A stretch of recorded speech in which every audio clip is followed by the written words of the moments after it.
सोनल की भाभी सोनल को 4 बार फ़ोन कर चुकी थी, पर सोनल फ़ोन ही रिसीव नहीं कर रही थी। बाद में जब सोनल किचन से बाहर आई तो देखा उसकी भाभी के 4 मिस कॉल आए हैं। यह देखकर वह घबरा गई, क्योंकि उसकी भाभी को पता होता है कि अगर सोनल 2 बार में फ़ोन नहीं उठाती है तो इसका मतलब यही है कि वह अपने काम में व्यस्त है और या फिर फ़ोन से दूर है।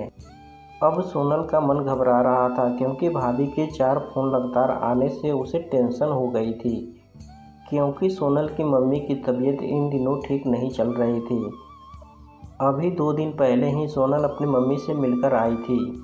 फिर भी सोनल ने हिम्मत करते हुए अपनी भाभी को फ़ोन लगाया और फ़ोन जैसे ही भाभी ने उठाया तो सोनल को रोते हुए, दीदी, मम्मी जी हमें छोड़कर चली गई हैं। रात को अच्छे से सोई थी। सुबह आपके भैया और मैंने खूब उठाने की कोशिश की, पर वह नहीं उठी। तब हमने डॉक्टर साहब को बुलाया, फिर उन्होंने बताया कि मम्मी जी अब नहीं रहीं।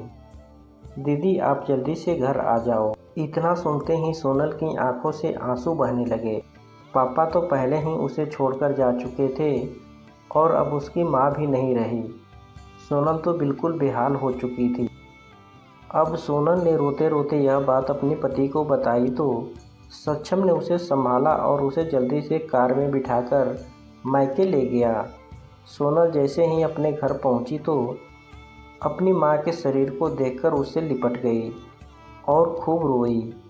आखिर में सक्षम ने उसे किसी तरह समझाया और मां की अंतिम संस्कार किया। सारे विधि विधान होने के बाद भी सोनल रोने से नहीं रुकी। उसे माँ की बहुत याद आ रही थी। तब सोनल की मौसी ने उसे संभाला और आंसू पोंछे और कहा, सोनल बेटा ऐसे दुखी मत हो। दीदी नहीं रही तो क्या हुआ, मैं हूँ ना, तेरी मौसी। मेरे घर भी तेरा मायका है। तेरा जब मन करे तब आ जाना अपनी मौसी के पास।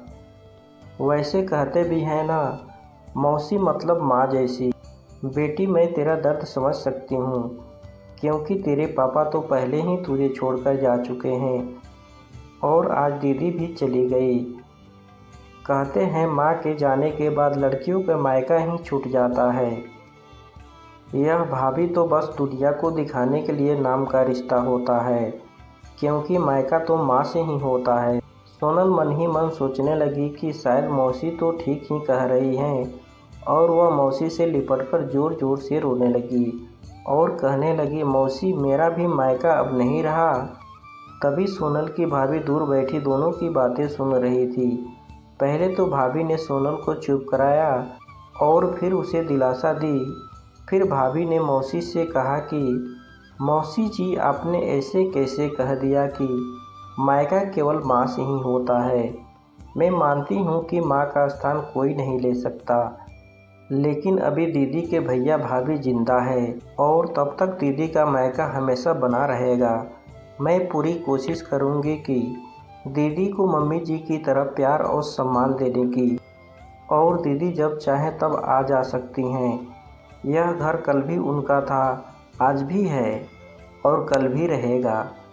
मौसी जी मैं भी एक बेटी हूँ और मेरा भी मायका है, और मैं अच्छे से जानती हूँ कि हम बेटियों के लिए मायका कितना महत्वपूर्ण होता है। मौसी जी आप दीदी को अपने घर ज़रूर बुलाइए, पर उन्हें अपने भैया भाभी के प्यार से दूर मत करिए। तभी मौसी ने कहा, बहू आज के ज़माने में तेरी जैसे सोच रखने वाली भाभी बहुत कम मिलती है। मुझे माफ़ कर दो, मैंने सोनल को गलत राह दिखाई।